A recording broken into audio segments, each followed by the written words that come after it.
రాజారెడ్డి ఏమన్నా పుట్టుకతోనే ఏమన్నా అపర కుబేరుడా, లేదంటే నో నో నో నో చాలా ఆ, ఒక బీసీ సామాజిక వర్గానికి చెందినటువంటి ఒక మైని యజమాని దగ్గర గుమస్తాగా పనిచేసేవాడు ఈ రాజారెడ్డి.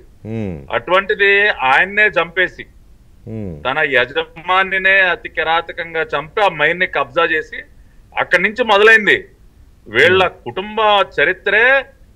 ఒక కబ్జా, ఒక హత్యతో మొదలైంది సార్. ఉమ్, లేదంటే వీళ్ళకి ఏముందండి, వీళ్ళకి ఒక అడ్రస్సా, ఊరా, పేరా, అక్కడతో మొదలైనటువంటి వీళ్ళ నేర చరిత్ర ఆ తర్వాత అంచెలంచెలుగా పెంచుకుంటూ వచ్చారు. ఇప్పుడు వైఎస్ రాజశేఖర రెడ్డి తన రాజకీయ ప్రస్థానం మనం చూసినట్లయితే, రాజారెడ్డి బాంబు కల్చరు, రాజారెడ్డి కత్తులు పట్టుకుని తిరిగి, గన్లు పట్టుకుని తిరిగి గెలిపించడమే కదా.